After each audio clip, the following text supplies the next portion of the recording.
Hello everyone, আমি রূপসা এসে গেছি একটা নতুন ভিডিও নিয়ে। আর আজকে সকালবেলা প্রচণ্ড রোদ উঠেছিল, যার জন্য ছাদে চলে এসেছি। ছাদে এসেছি একটা কারণে, সেটা হচ্ছে আমি প্রচুর জামা কাপড় কাচা হয়েছে, মানে আমি কাচিনি, আমার যে হেল্পিং হ্যান্ড দিদি সে কেচেছে। একটা গামলা, একটা বালতি পুরো ভর্তি ভর্তি জামা কাপড় কাচা হয়েছে। তো সেগুলো মেলা তো ব্যালকানিতে পসিবল নয়, তো সেই জন্য ছাদে নিয়ে চলে এসেছি আর কি। আর হাওয়া প্রচণ্ড দিচ্ছে, কিন্তু রোদটা মানে গা পুরো চিরচির করছে এরকম রোদ। তো জামা কাপড়গুলো তাড়াতাড়ি শুকিয়ে যাবে বলে এই জন্য ছাদে এসেছি। আর ছাদ থেকে জামা কাপড় মেলে সোজা নিচে নেমে ব্রেকফাস্ট রেডি করব এবার।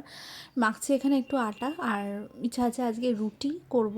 মানে আমি রুটি করতে পারিনি, মানে করবে অর্ঘ্যই। আর আমি জাস্ট মেখে রাখছি। আর করব হচ্ছে কড়াইশুঁটি দিয়ে নতুন আলুর দম, এটা একদম হালকা পাতলা করে করব। আর এই ব্রেকফাস্ট খেয়ে নিয়ে এবার আমরা যাব হচ্ছে একটু বাজারে। আর এখানে দেখো এই বেগুনগুলো, এই একটা বেগুনের নাকি 970 সামথিং ওজন ছিল কত। তো যাই হোক, বাজা ফাজা করে বাড়ি ফিরবো এবং পরবর্তী ব্লগটা তোমাদের সাথে পরেই শেয়ার করছি। আপাতত এই একটা মর্নিং ব্লগ তোমাদের সাথে শেয়ার করলাম।